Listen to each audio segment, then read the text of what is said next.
We're talking today with Bruni Johnson of Palatine, Illinois, and the interviewer is James Smither of the Grand Valley State University Veterans History Project. Now, Bruni is a civilian who lived in Germany during and after World War II, so we're recording that side of the story rather than a veteran story today. Okay, start us off with some background on yourself, and to begin with, where and when were you born? I was born April 17th, 1937 in Berlin. Okay, and what was your family doing for a living in those days? That is a little bit of a long story. Can I tell you that? Or Sure. actually, my father used to own a toy and doll factory in the southern part of Thüringen. He is an And artist. Thüringen is province in Germany. Yeah. Yes. And Thüringen or Thuringia is, in the middle of Germany. It has a beautiful black forest. And where my father's business was declining, naturally, because people didn't have money. And they spent their money more on food than anything else. However, he did get a big order from the United States. He did make a very huge shipment to the United States. That was, I can't tell you exactly the time, but it must have been around 1932, 1933. And because we had then our leader, Führer Hitler, he refused to pay to the United States government money that the United States government claimed we owe them for the First World War. I don't know the story, I can't tell you the facts, but that is what I know. And hence, there was a president during that time. He felt that the United States people or business people did not have to pay the bills. That was a death shock for my father. He lost his business. He had to then move to Berlin and became, out of necessity, because nobody was interested in art, he created art from sugar. In other words, he made very elaborate, beautiful creations from flowers and whatever you can think of, made out of sugar, marzipan, and chocolate. That somehow led to his job at a very famous entertainment restaurant called Wintergarten in the middle of Berlin. And he became the general manager for a short while. Excuse me. And then he became very famous for his creations, so he was asked to teach that in a school, a vocational school or college.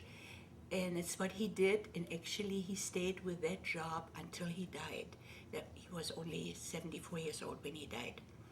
And so they lived in Berlin, but they had a very meager existence actually at that time. They lived in an apartment.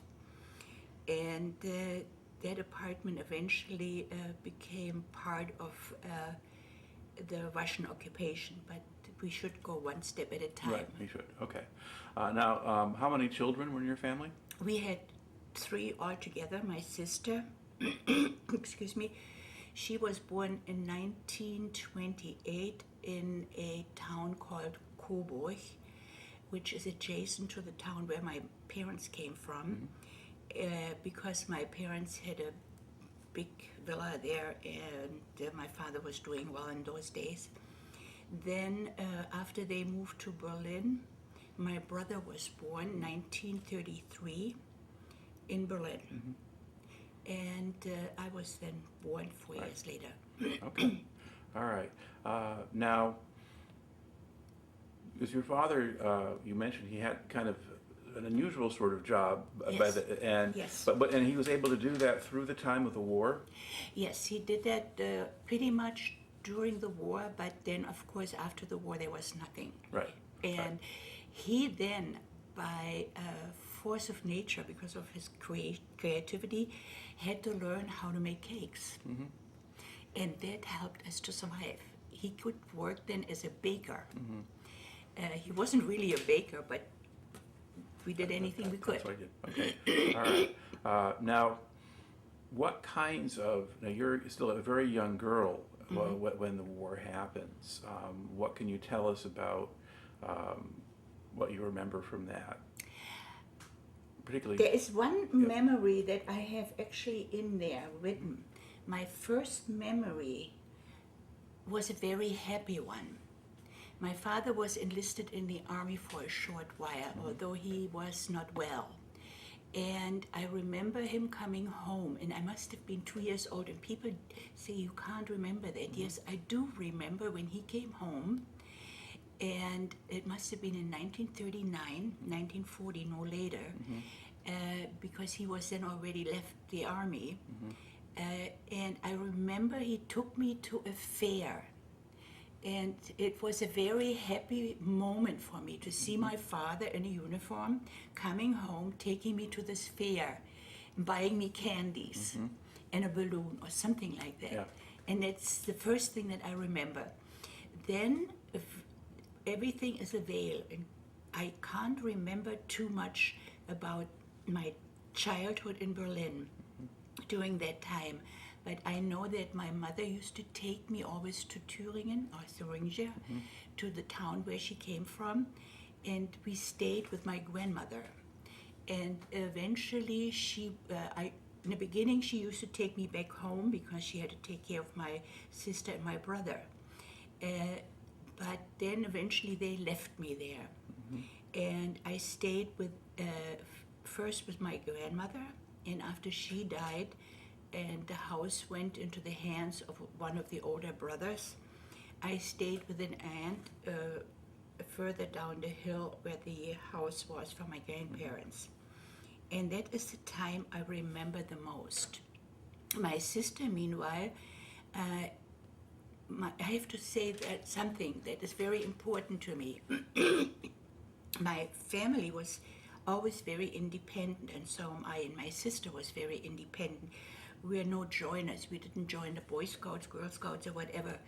And my sister refused to join the youth movement, So the Hitler Youth? Girls movement, the BDM. However, she eventually was forced to go to what they called labor camp. That's not a labor camp prison type. That is where they used to send young women to learn how to cook and sew and become good German housewives. And my brother was by then, which I remember he was born in 1933, he was in high school. And in 2 years before the end of the war, 1943, the whole entire high school was evacuated and sent to an island in the Baltic Sea.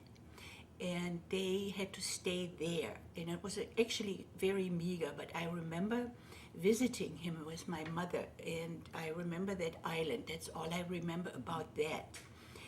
That school, eventually, 2 months, I think it was in February 1945, the school was again shipped to Denmark as refugees. But that refugee camp turned out to be a prison for them for 2 years.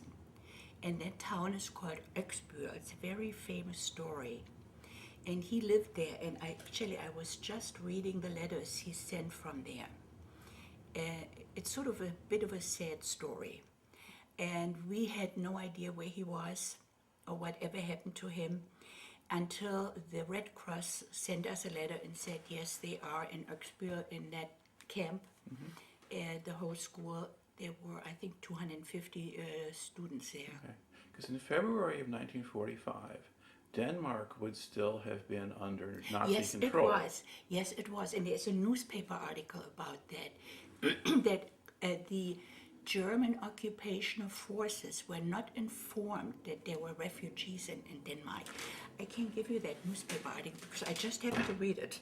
So they didn't. So German refugees are being sent to Denmark, and the German authorities in Denmark didn't know they were there? No, they didn't know that, apparently. Okay. It's a very interesting story. I have that stuff in the front room.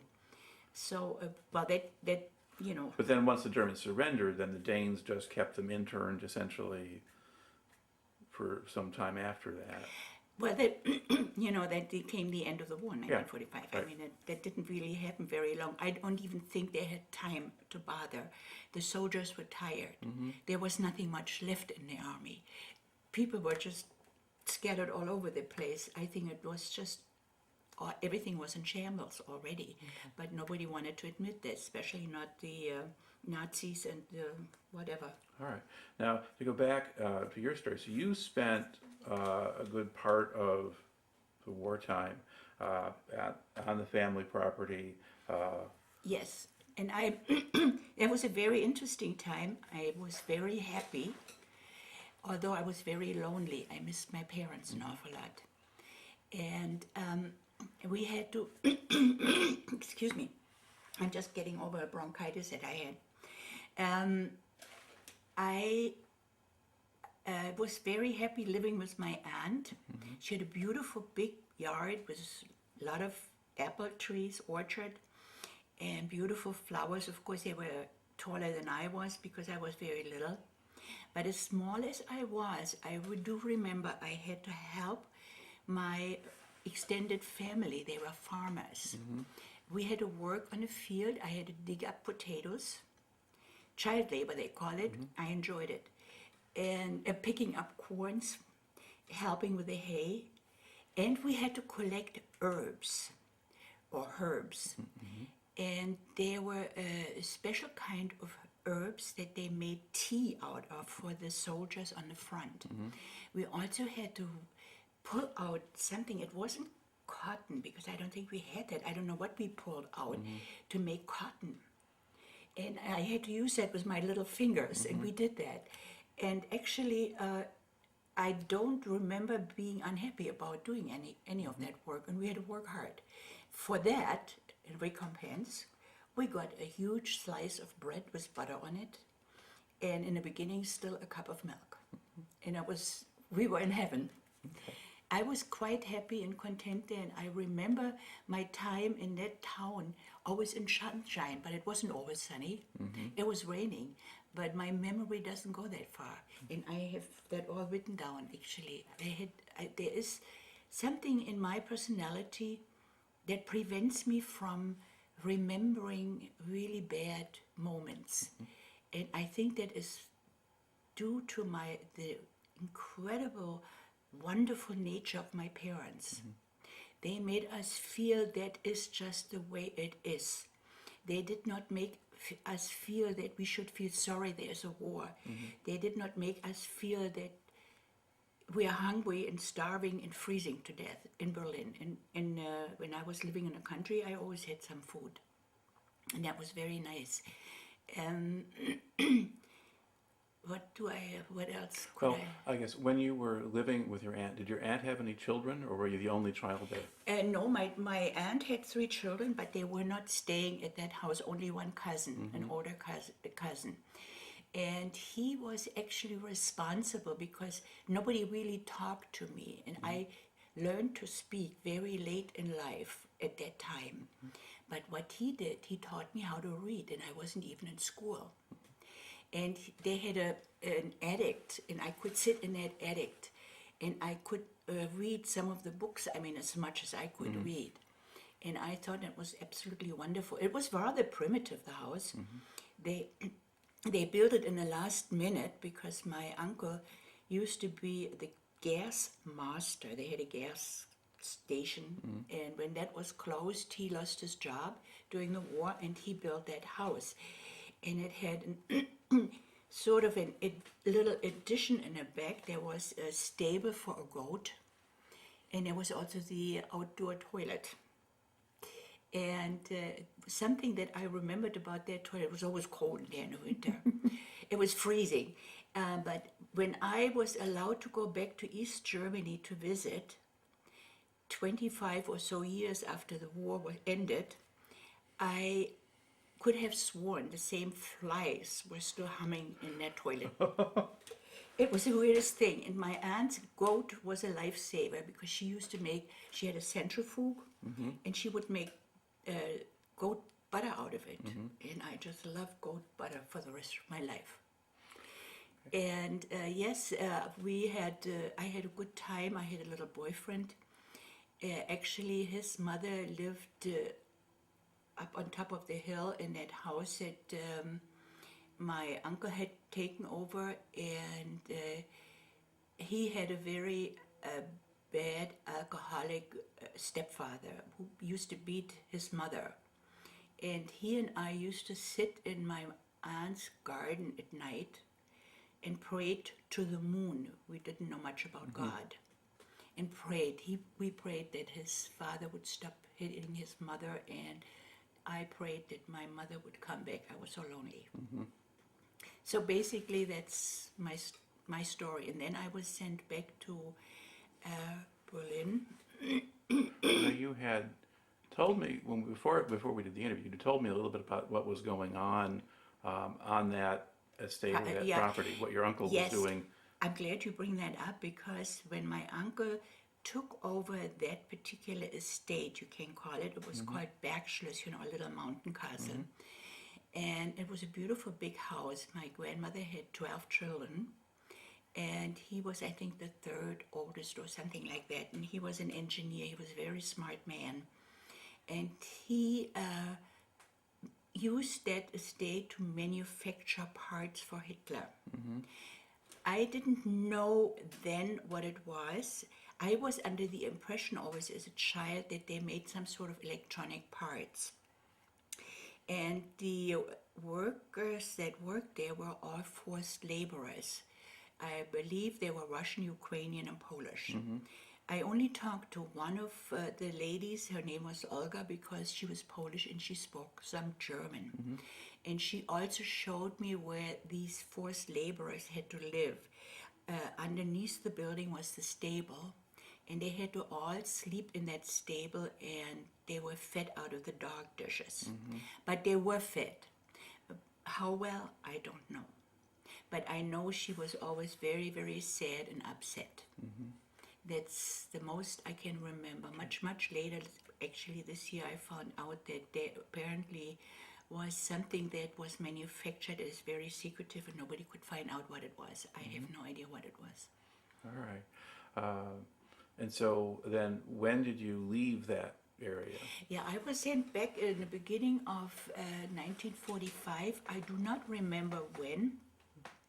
I only remember that I was sitting on the train by myself, and the train was supposed to take me back to Berlin, but it made a detour because the the rail tie, the tracks were all bombed.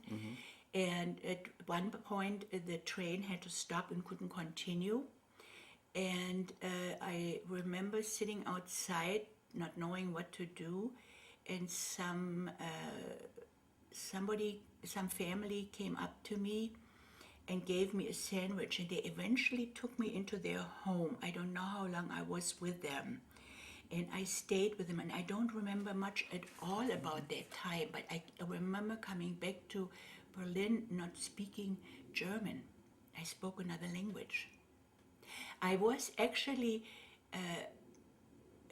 I started school in Thüringen, in that part where I lived, and I was 6 years old, 1943, and we started school with those little slate boards that you had, and a slate pen, but it lasted only about 4 weeks, because then we lost our teacher. I think he was either drafted or whatever happened to them.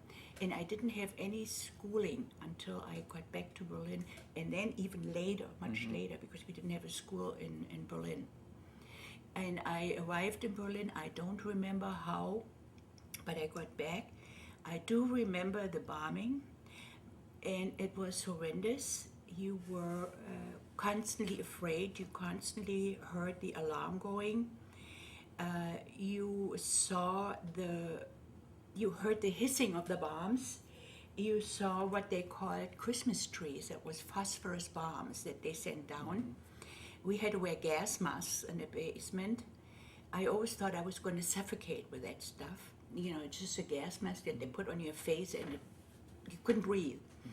And to this day, my children could never understand it. I cannot go to a fireworks, and I cannot listen to the fireworks, and I can't watch them. It's a very scary thing that happens in your life. Even every Tuesday, the alarm goes off in our town. It frightens me because I think of the alarm stages that we had in Berlin. The air raid alarms. And if you were on the street, you had to run and try and find a bunker or something like that. Sometimes you were left on the street, and somehow miraculously you survived, and right and left the buildings were burning and falling apart. Not in my area so much, because I was in the northern part of Berlin. Only when we went downtown to visit my father where he worked, and visit my aunt who lived in the middle of us, or in the city center, actually. And there was not much transportation, so you had to walk, and you walked for hours.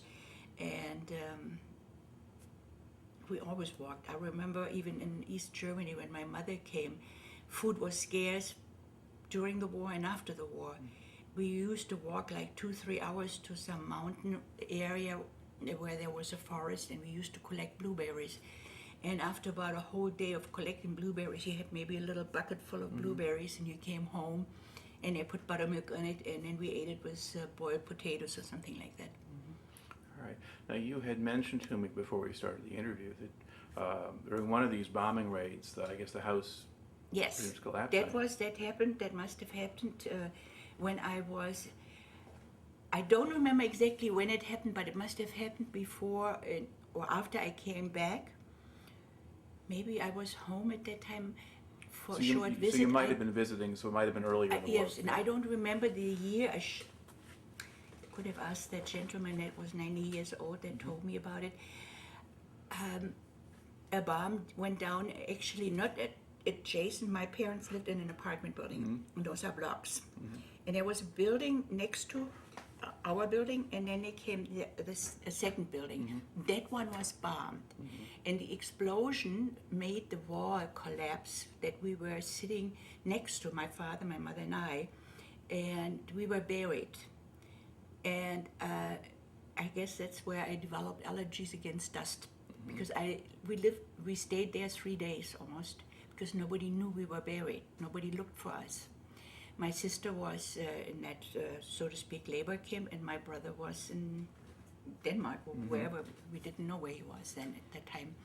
And, maybe he was on the island. Might have been still on the island. I don't remember that.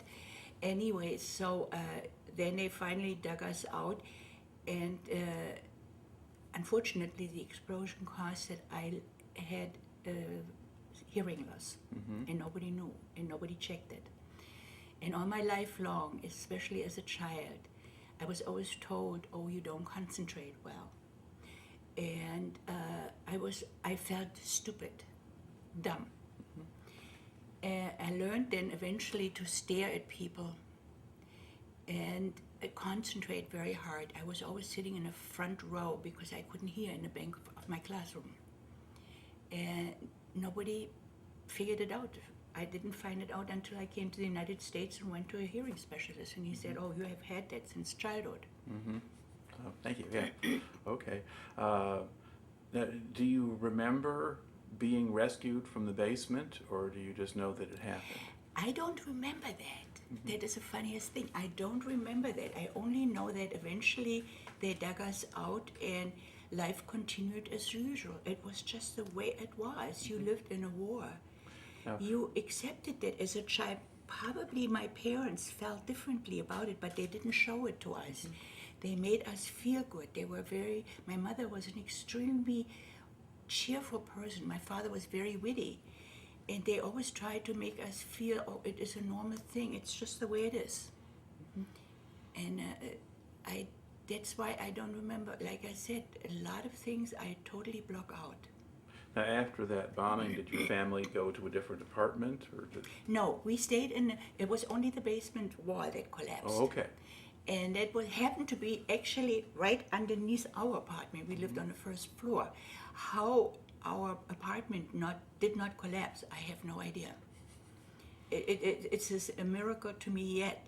But when you were younger, even when I was a teenager and an adult and I went back, it never occurred to me to ask anybody what happened. It was just something that, just like when I was in high school, we had history lessons until 1928 and then it stopped. You didn't ask questions. And I can tell you the story much, much later when I really found out what Germany actually did. We heard about concentration camps. I remember my brother and I, we used to joke as kids, oh, if you don't do this, I put you in a concentration camp. But we had no idea what happened in those concentration camps. I'm sure a lot of people did, but we didn't. Well, you were very young at that point. Yes, I was very young, and maybe my parents knew, maybe they don't. I don't know. It never occurred to me to ask. Okay. All right. So during the war, you're kind of moved back and forth a little bit between the country and Berlin, but by early 45, you're back in Berlin, and now you stay there to the end of the war. Yes. Okay. Are there any other incidents or memories of things that happened before the Russians came in that you want to bring in this to the story here?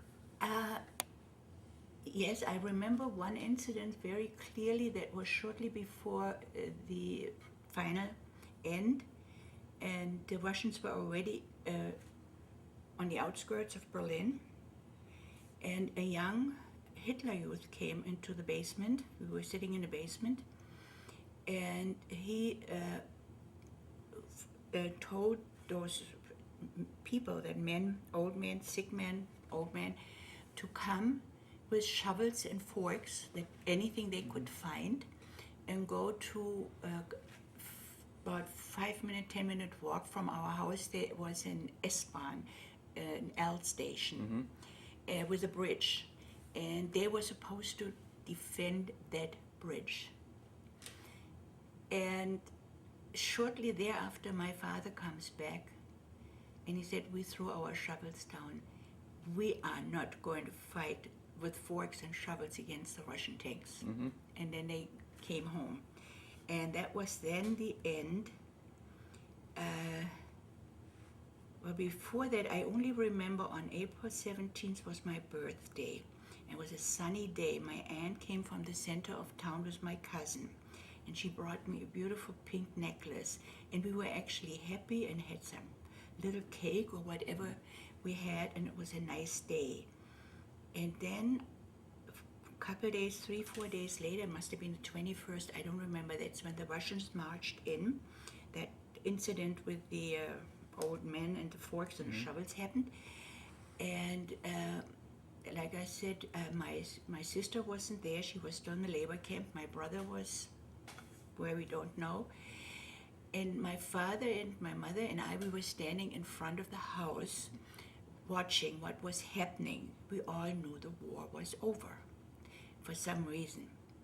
And a Russian truck stopped in front of the house, and Russian soldiers came out with machine guns.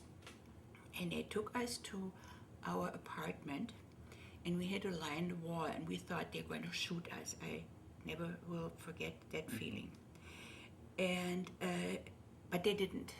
But we were so petrified and scared, I thought I was going to die. And shortly thereafter, another truck comes, and they unloaded all the wounded Russian soldiers. And they brought them into our apartment, used the whole apartment to put the injured people there. And I remember our bedroom was emptied out. Wait a minute. No, our bedroom was in the front. In the back was the family room, and we had a beautiful black shiny piano there. And they put their spiritus cookers there and to make the instruments, and they took the dining room table and operated on the Russians.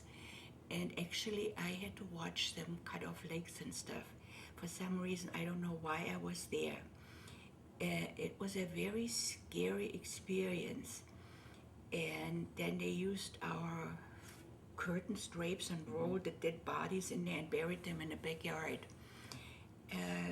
My mother, again, was incredibly courageous, because those Russians that came were very poor little souls. They had no shoes on. Don't forget, they were marching. They had only rags wrapped around their feet. They didn't know what a toilet was. They used the bathtub. And then they used the toilet to wash themselves. So my mother went in there and showed them what to do and dumped them on the toilet and took out the dirt out of the bathtub and showed them what it was for. And it was, that's the only thing I remember about that. It was a horrible time. And we had to live then in a basement, and it was sort of provisionally repaired down there. And what my parents and I felt sort of very sad about was that none of the neighbors offered us to stay in their apartments. That's the only thing I remember. So the other people were all basically left alone. Now, Basically, the Russians, yes, it was a crucial experience to have that hospital there. But I in guess- a way, it saved our life. We were protected from rape. We were given food. They had what they call a goulash burner outside on the street. We got even some meat. That was usually horse meat. And they basically protected us. There was one, they had a general, and I believe he was a Russian Jew because he spoke some German. He was a very elegant man. And he saw the newspaper on the table, and it was called the Völkische Beobachter, the People's Observer. The only paper they had. And he said, that paper. And I remember that one so clearly. Eventually, I think they left. What else do I remember about them? There was an incident when we, in the street, in our street, a lot of women were raped. And a lot of them came then to the Russians, and they helped them. They repaired them. so they went to the hospital. Yes, they came to the hospital, but the whole neighborhood then eventually wound up in our apartment, for some medical service, and walked away with all the dishes. This is something So very your strange. neighbors robbed you instead of the Russians? The Russians did not take anything away. Okay. My parents lost all their possessions because after my father was bankrupt and they had to give up their villa in Coburg, they had a what do you call it? From a farm. What do you call it? No. Where you store things on a farm. What do you call it? Stable? Yeah. Okay, they used to stable in that town, and they stored all their valuables there. And I don't know how close the American armies were to the concentration camps, but basically all our possessions probably wound up on the bottom of Allison Bay. I mean, not Allison Bay, what is it called? The island in New York? Oh, Ellis Island. Yeah, that's right. We don't know it, but they were the only ones that actually robbed us blind. And then after the Russians left, they did not take anything away. Came the French. But the French, they knew how to find whatever we had hidden in the piano. That was a piece of cloth for a winter coat and a jar of pickled rabbit, because we used to have rabbits in the backyard to feed us, That's about it. We all had to try and survive. We raised chicken in an apartment and whatever we did. Okay. Now you had, before you've got some material that you'd written down. Have we covered what you had in there? Or? Yes, I think pretty much everything. I can only maybe read to you the beginning, because I try to put things together. It is almost too late to try to remember my childhood. I should have taken the time to keep a diary of sorts, but never felt my life was worth remembering. Yes, I have some cherished memories, but much of my childhood in Berlin is hidden behind a gray veil. It appears that I remember mostly happy moments in my life in Germany, but I don't think there were that many. What I remember most as a small child is my time in Schalkau, that is that small town in Thüringen, where my mother was born and raised and married my father. And this memory is quite blissful, content, and with much sunshine, even rainy days. But I only remember the rainy days sitting in my aunt's, Tante Paula or Aunt Paula's small attic reading, feeling safe and dry and hearing the rain tapping on the roof. It never sounded threatening to me. Oh, I had some sad moments in Schalke because I was so immensely lonely without my parents, who stayed in Berlin with my sister and brother, and then they were gone, and they had to endure the constant bombing raids. But my mother was commuting back and forth and was often in Schalke, especially when my grandmother, my Großmutter, was still living. The rest of memory is being hungry, being cold, very, very cold all the time. I remember the sound of the alarm, the noise of the airplanes, the hissing of the bombs, the phosphorus so-called Christmas trees, the explosions, the gas masks that made you feel like you're suffocating, and again the hunger, fear, running for cover, trying to find a bunker if on the road. To this day, I can't tolerate the sound and even to look at the fireworks. All right, that's about basically it. Now let's go to the point. We've gotten now to the end of the war. So the place where you were living was in the part of Berlin that became the French zone? Yeah, it became the French sector. So you're in West Berlin at that point? Yeah, well, it was... what would become West Berlin? There was not a wall eventually, yet. they made it then the Russian part and then the western part, and the western part was the French, British, and American sector. Right. And unfortunately, we were in the French sector. They were okay to us, but they didn't really... we never benefited from the airlift or anything like that because they didn't feed us very well. All right. Yeah. So let's try to follow that a little bit. And then actually the hunger and the fear and the freezing came after the war, worse than before. Okay. So when the war ends, it's sort of late spring, and so the weather isn't too cold for a while. You have summer months coming, but there's not a lot of food. And the French come in and they don't help. We would then leave our home and go into the outside areas of Berlin and try to visit farmers. It meant if there was a train, we took a train. If most of the time we had to walk for hours and hours, and we exchanged some whatever valuables against maybe some rotten cabbage and some potatoes. That basically was all the food you had. There wasn't very much. Eventually we got some bread and we ate our bread usually with water, and then if you had sugar, you put a little sugar on top of it. It basically was the entire food we had for a long, long, long time. And when you boiled the potatoes, because they were rotten, you couldn't peel them. The peel was, very thinly peeled off. We collected that because once a week a farmer came with a horse-drawn wagon, and he had little bundles of wood because we had no heat. We couldn't have a fire, we couldn't cook, we had nothing. And he would exchange those poor little potato peels against a little bundle of wood. And then I remember that he always had a bell, and he said, Brennholz für Kartoffelschalen, burning wood for potato peels. That was the most exciting moment always. And then we had a little bit of firewood, there was a long time. But then came an extreme severe winter after that. Oh yes, now I remember, because I know there was something. After the Russians settled, the Americans settled and everything, I don't remember exactly when it happened, but it was still summertime. I don't know if it was in 1945, possibly, because the American army established in the southern part of Berlin. And there was a command office in a place called Mexikoplatz, Mexico Square, and they needed a baker.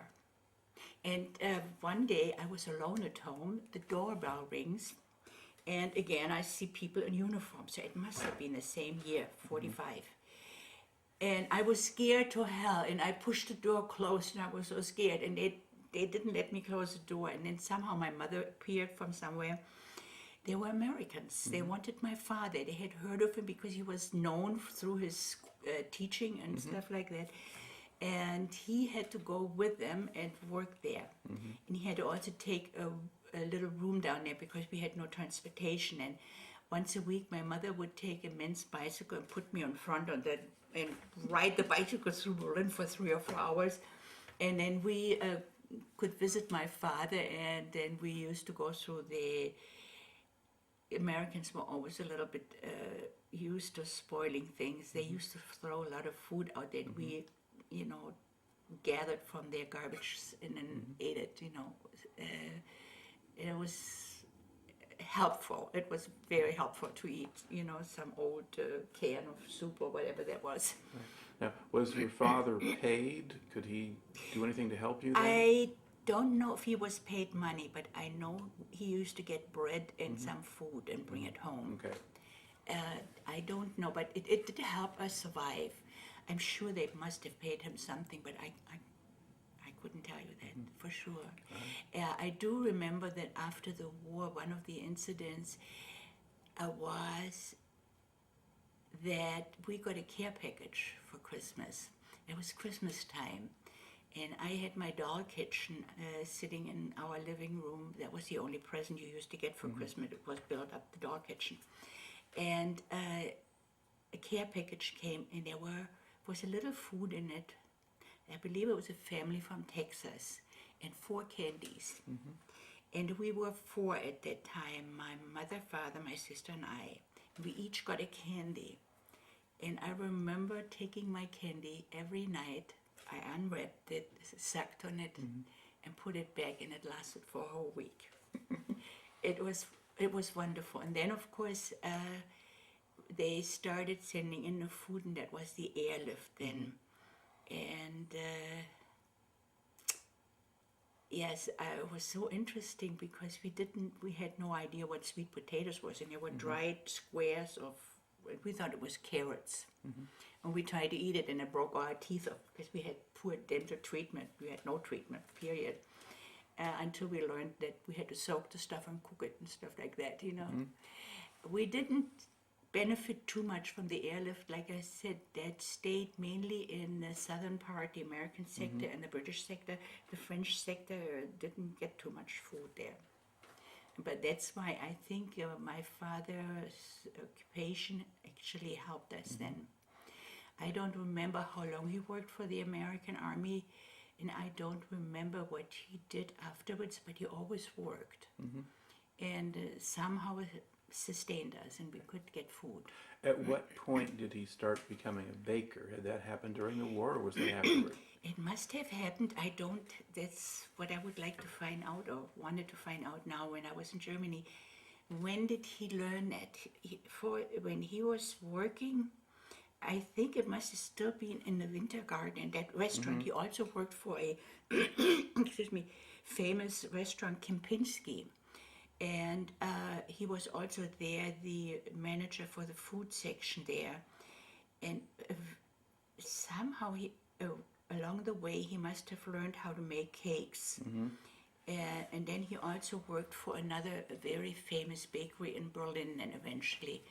But he was never really getting much money. We just had a bare existence.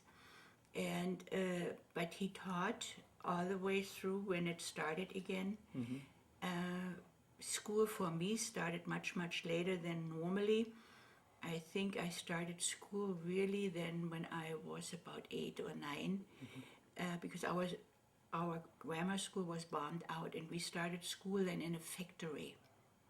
And it was wonderful because they could heat this place, and it was warm.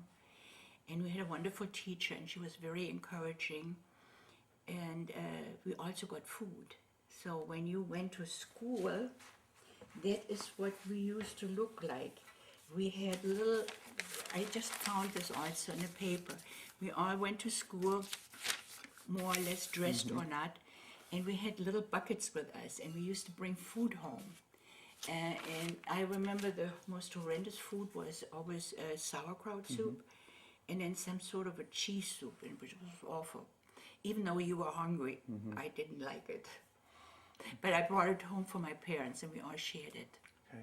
Now, at the time of the airlift, did you understand much of what was going on then?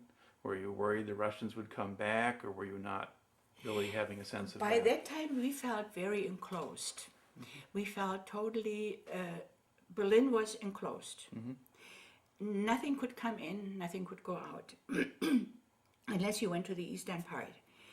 And you felt like you were suffocating. There was not a tree left in the streets. Everything was cut down. You would use your furniture to burn in the stove so you could heat a little bit. When the airlift started, I remember very late, they started the airlift at the airport Tempelhof. And there was another one in Gato. And they built an airport near where I lived, near Tegel, which is a very famous airport now. Well, actually the only one in Berlin right now. And they started with, I think I saw 1 or 2 airplanes arriving, and I had no shoes, and we all were running to the airport, which is a long way to walk. And I remember I was running on a gravel hoping I would get a candy, because we all heard that the Americans were throwing out candy. Well, I didn't get one candy. By the time they came to us, there was no candy left. So we were so disappointed. We all trotted back home, very sad. Oh, another thing I remember also, because it just dawns on me what we did. We had no clothes, right? So you wanted to go swimming, so you took your old socks, you unraveled the wool, and we knitted swimming suits, 2 tops swimming suits to go swimming. And then when the summer was over, we unraveled the swimming suit and knitted socks out of it again.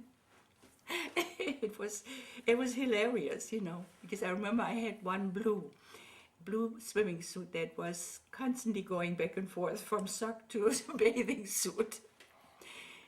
Yeah, that was about it. Must take a while to do. We learn to knit quite fast. Okay. Now, How long did conditions stay hard? I mean, you're like... a long time. Berlin was really, I think, one of those cities, probably not as bombed as Dresden, but because we were so cut off. It took a long, long time to recover everything. I remember grammar school was horrible. We were then going, we were taught in a burned out building. It was sort of like a little bit repaired, and then they had a barracks outside, and we had school there. My schooling was very poor, actually. I do remember a teacher who was very strict, but then at the end I had a very, very good teacher, because he encouraged me or made sure that I and another girl were allowed to go to a high school. We were already 14 at that time. We started high school much later than the rest of the people. We had to do everything in 4 to 5 years that other people achieved in 8 to 9 years of high school. And we had to work extremely hard. And since the school was still burned, or the schools were all damaged, we had to share a school in a boys' school. There used to be a boys' school and a girls' school next to each other. The girls' school was damaged. And we were the first girls in a boys' school that started there. So, but we shared with the girls' school. So 1 week we had classes from, I think, morning till noon, 1 o'clock. And then 1 week we started in the afternoon. We always had to switch school times, which was quite exhausting, because when you had school in the afternoon, you came home and you had to do your homework till midnight or whatever, because there was a lot of homework to do. And it was horrendous. And yet, I tell you, most of my educational background comes from that high school. I was extremely well educated there. And then how long did you stay in Berlin? Well, after I left high school, I had several options. They had just opened a university called Free University, and I applied there and also was accepted. And I had signed up for 3 subjects: Germanistic, Anglistic, and Romanistic, English, German, and French, which was ludicrous.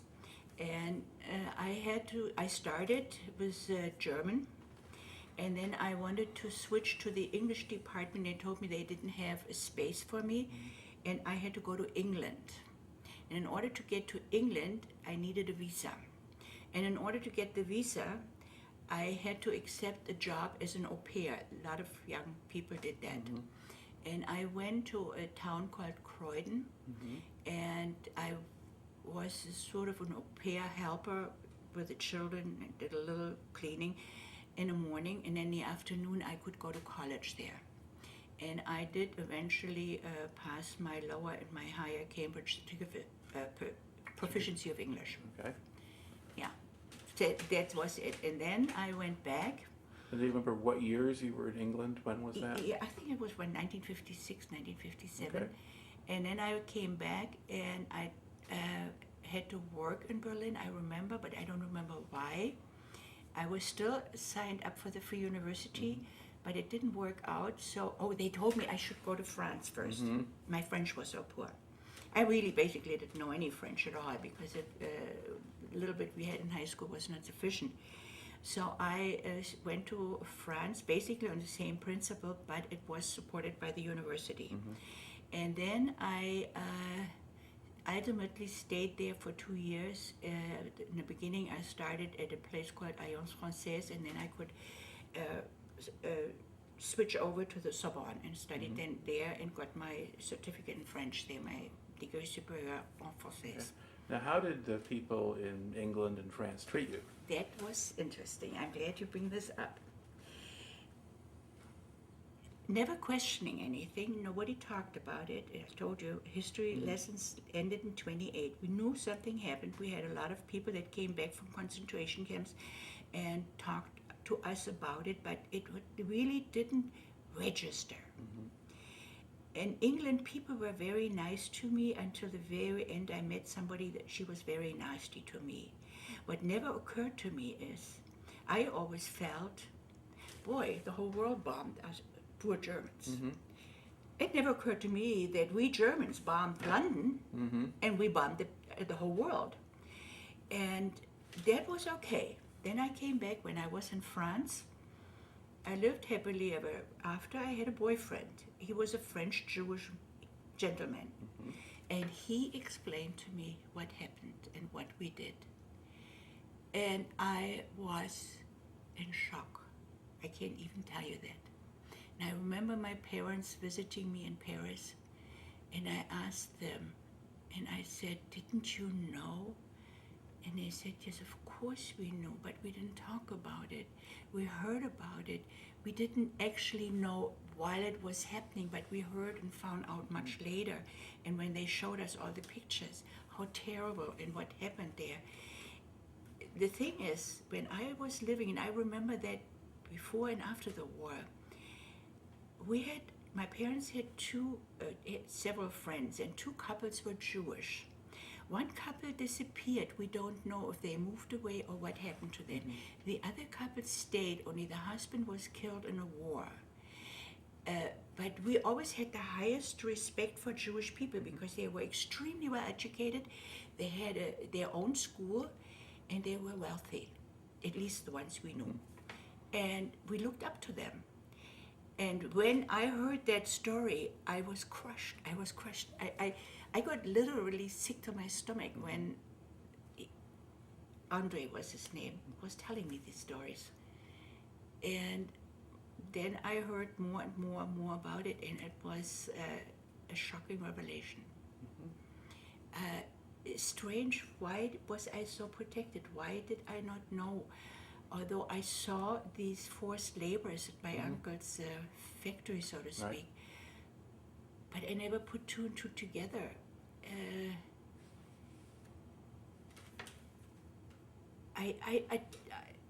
I'm actually still in awe how stupid I was, that I never even questioned anything.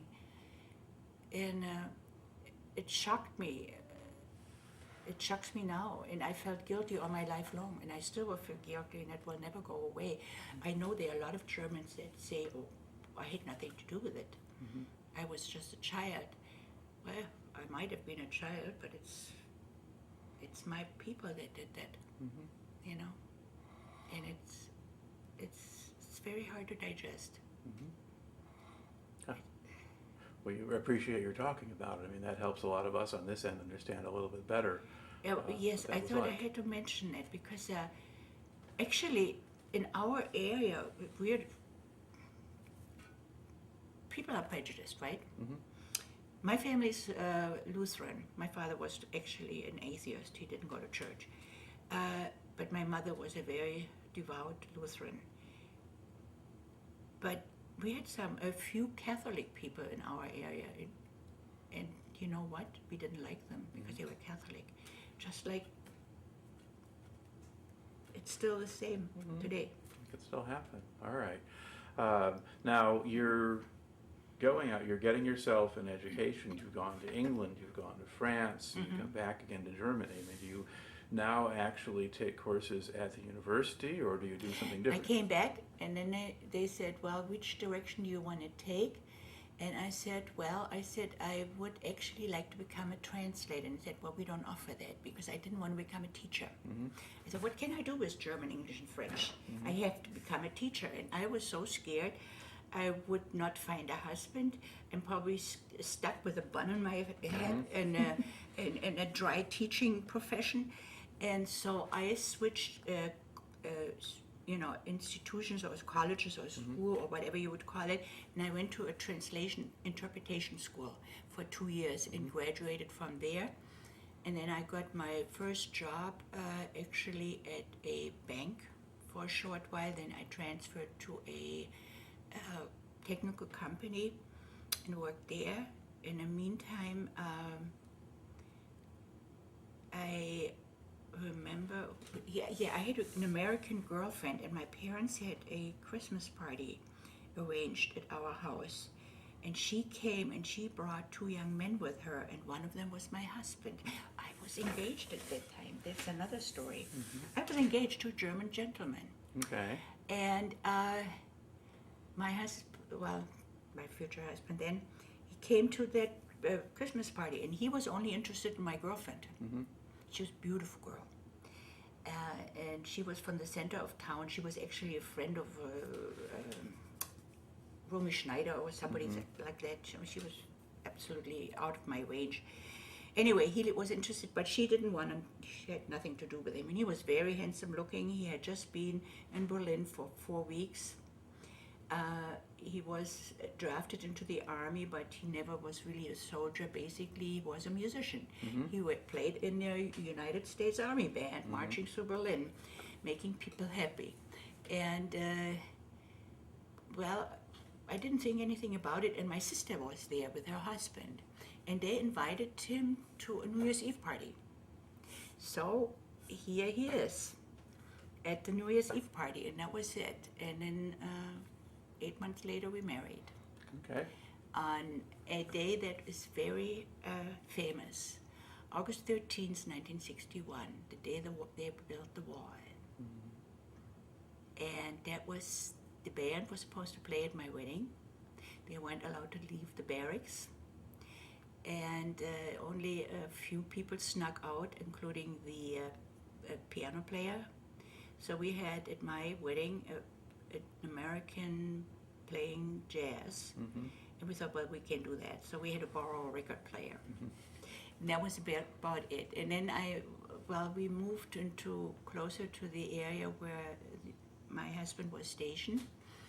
And I decided then to switch my jobs, and I got a job as a general at the Berlin Command. And I worked there as a translator and whatever. and until we came to the United States, because I thought, well, I married him and I'm going to the United States, I might as well get used to working for an American, and that was the greatest idea. There is a very interesting book around that time. It's called Uncle Tom's Hütte. That's a subway station in Berlin, right at that area. You should really read it. It's a criminal story, but it deals with around that time when I was just living there and experienced the whole thing. That's about the end of it, and then I came to the United States in 1962. All right. Now, do you have any particular memories of that Berlin Wall and the crisis that followed that? Oh my God, of course. that was just awful. It was just unbelievable. The war, oh my God, the war. How could I forget that? Well, now we're going to pause right here because this tape is about up. So I'm going to stop and rewind and reload. All right, we were... Basically, I could say that in a way, we were a bit more protected living in the northern part of Berlin. We were not as bombed. We did not actually experience the Kristallnacht the way you would experience it if you lived in a city, in the middle of the city. Because, first of all, you didn't hear much about it in the radio, or you didn't read it in the paper. We didn't have television. Because that was actually what we were talking about in between switching the tapes. It was Kristallnacht. But that, you would only been 1 year old when that happened. So that would, exactly. I don't remember anything about it. What we were talking about, though, right as that first tape ended, though, was the Berlin crisis. And so what you recall about that. The wall. Yes, that was the day I married. It was a happy day and it was a sad day because we all knew what was happening. But that was not basically all that much of a surprise. It was coming for a long time. We were separated. My aunt and my cousin, her husband had died during the war, had to actually flee later on East Berlin. They lived in the middle of the city and they had to leave for some reason or the other. But we used to commute all the time by subway and by EL, go into the eastern part, and took advantage of the cultural that they had. We had several opera buildings. I mean, as a child, I used to go to the opera the way people go to the movies nowadays, right?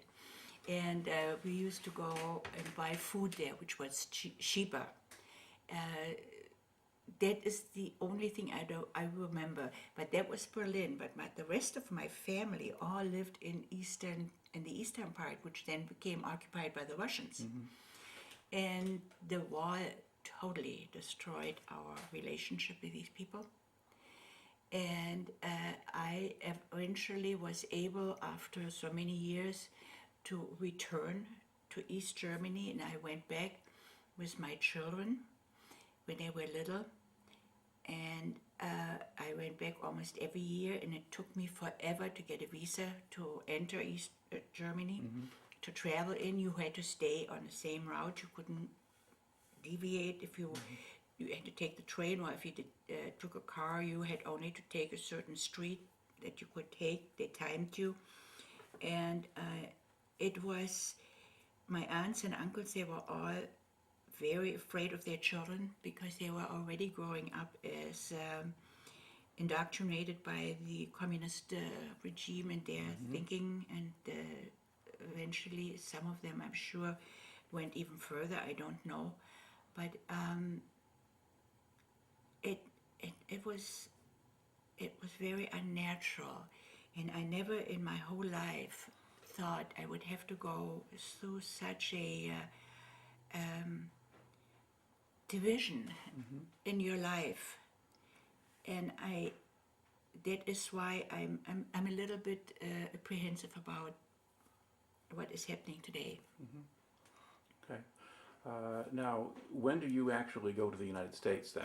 1962. Okay, so when your husband's time in Germany ends. Right. Now, were you able to go with him, or did you travel separately? No, he went back to the army, and I had to I stayed home and packed my stuff and mailed certain things, and then took a boat coming over. I think I came by the Bremen or Berliner. I don't know. There was a big boat. It was a week's voyage, and it was quite Allison Island. Yes, it was quite a joyous moment, although before I met my husband, I considered Americans very arrogant and entitled. I didn't like them. I never thought I would marry an American. That's the weirdest thing. I did marry one because I fell in love with him.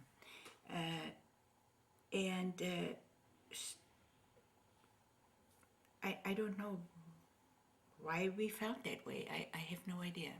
It must have been something that I heard or saw or reactions or anything like that. I don't know. Well, No, that's basically it. That's the end of my life story. And then I lived happily ever after here in this country. This country was good to me for a long time. It allowed me to go back to college and study and do things and have two wonderful children. And all right. Well, it makes for a very good story. So thank you very much for taking the time to share it today. well, I don't know if it helped you any, but anyway, I can show you the pictures now. This was